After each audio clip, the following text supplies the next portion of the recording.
the story of economics. From bartering to the digital age throughout human history, the way we produce, exchange, and value goods has changed again and again. This evolution didn't happen overnight. It was shaped by countless ideas, innovations, struggles, and breakthroughs. What began as simple exchanges of goods between neighbors eventually grew into complex global markets that connect billions of people across continents. In this video, we go to explore that story. How humans moved from bartering goats and grain to trading digital data in online markets, and how every step along the way reshaped the world we live in. The dawn of exchange, bartering and early trade. Imagine a time before money existed. You want grain, your neighbor wants pottery. There's no currency, no standardized coins, no banks dues to people trying to satisfy needs. This was the world of bartering, the oldest form of economic exchange. Bartering emerged naturally in the earliest human societies. It was a simple idea. Trade what you have for what you need. These exchanges may have begun as early as 6000 BCE. Early humans traded food, tools, animal hides, pottery, and other everyday goods. In Mesopotamia, one of the world's earliest known civilizations, bartering was already deeply rooted in daily life.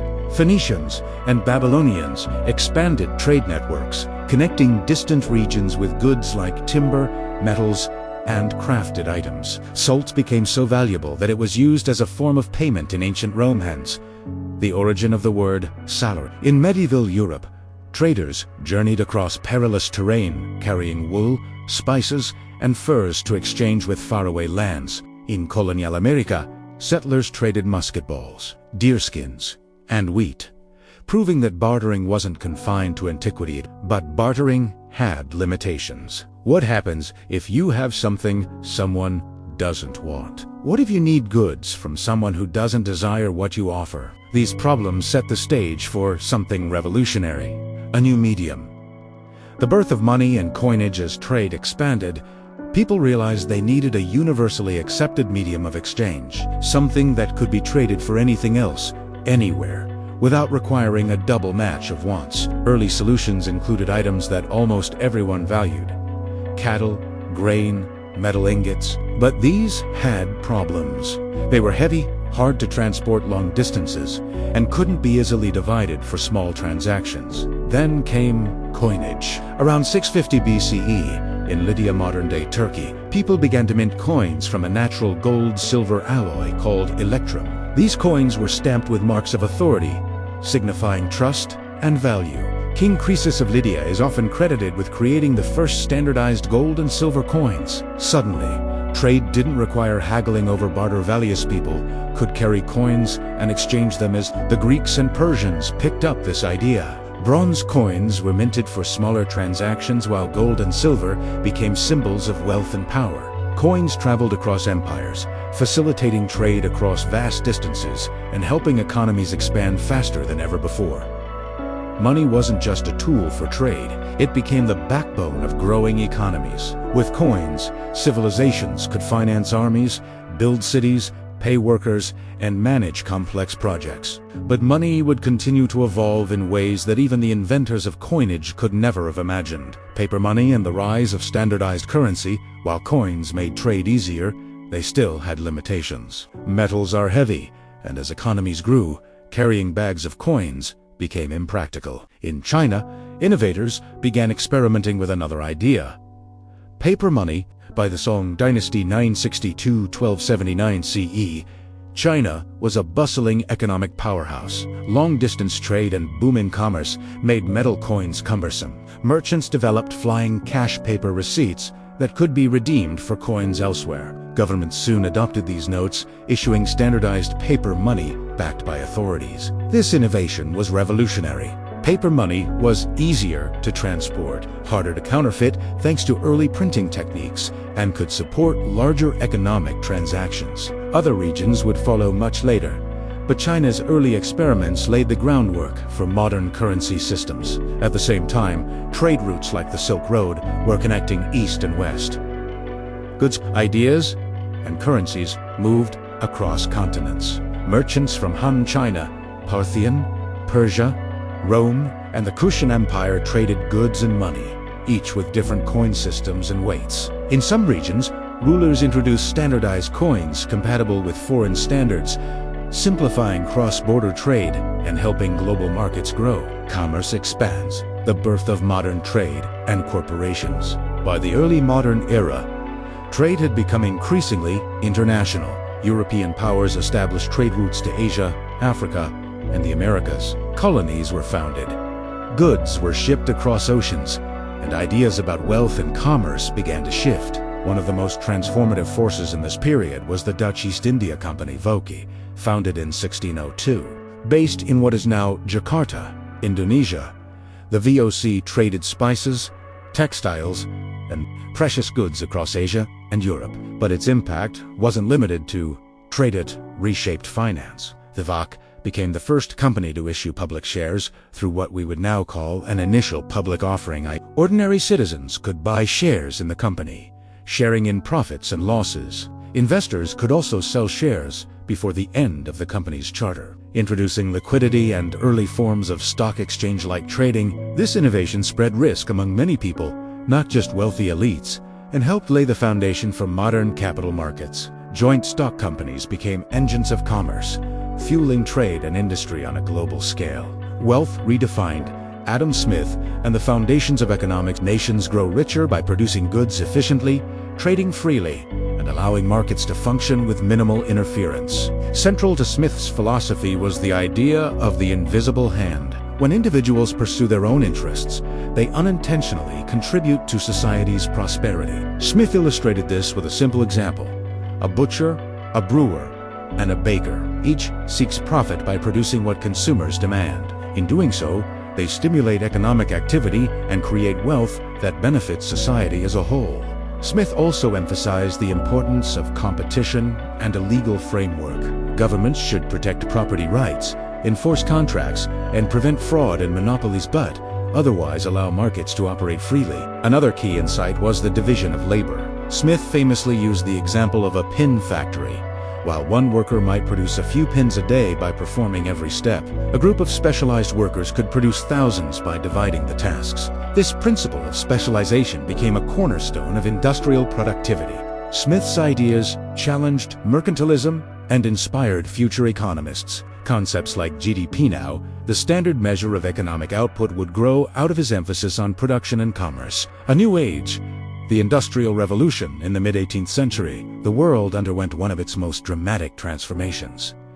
The Industrial Revolution, beginning in Great Britain and spreading across Europe and North America, this era reshaped economies, societies, and the everyday lives of millions. Before industrialization, most people lived in rural areas and made their living through agriculture, but factories changed that. Mechanized production, powered by inventions like the steam engine, accelerated manufacturing, reduced costs, and increased output exponentially. Textiles, iron, machinery, all were transformed by new technologies. The Industrial Revolution also changed how people lived. Cities grew rapidly as workers migrated from farms to factories. Urban centers became hubs of innovation and industry, but also faced challenges: overcrowding, pollution, and harsh working conditions. Wages were often low and hours long, prompting the rise of labor unions and advocacy for workers' rights. Yet industry also brought opportunity. Mechanization made goods cheaper and more accessible. New inventions: the sewing machine, light bulb, X-ray, anesthesia. Early calculators improved quality of life and expanded human capability. The world was entering a new era of innovation and productivity. Challenges and critiques. Malthus, Marx, and economic debate with capitalism and industrial growth came new questions and critiques. Economists like Thomas Malthus and Karl Marx offered perspectives that challenged the dominant narrative.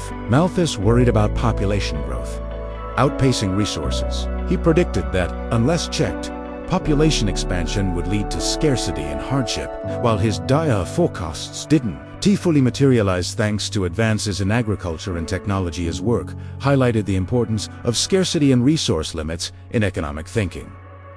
Karl Marx took a different approach. He critiqued capitalism's structural inequalities, arguing that the systems of production inherently benefited capital owners at the expense of workers. Marx predicted class conflict and revolution. And though his vision of economic revolution did not unfold as he imagined, his ideas sparked debates about labor, equity, and the role of economic systems in shaping society. These debates continue today, reminding us that economics is not just about numbers, it's about people, power, and how societies choose to organize themselves. Money, markets, and monetary systems as economies grew more complex.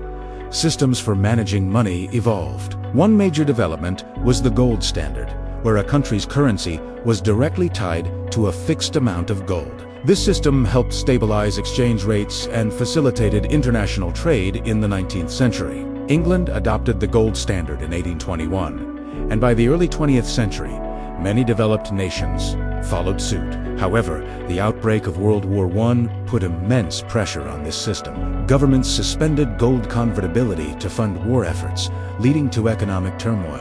After World War II, leaders sought stability.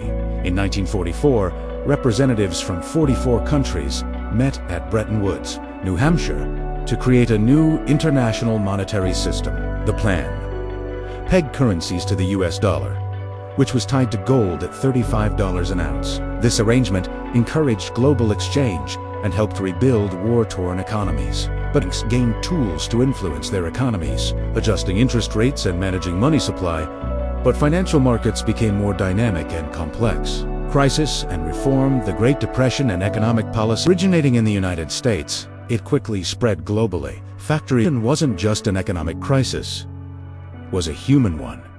Millions of economics advocated increased public spending and monetary expansion during downturns to boost demand. This real revolution reshaped the physical world. The Internet revolution reshaped the economic world. The Internet revolutionized how we communicate, shop, and work. Online platforms benefited from transparency. Exploded. Startups, digital finance like online lending, mobile wallets, and cryptocurrencies introduced alternatives to traditional banking. Blockchain technology challenged traditional notions of money and trust, enabling decentralized transactions and leading to entirely new markets. But the Internet's impact hasn't been purely positive.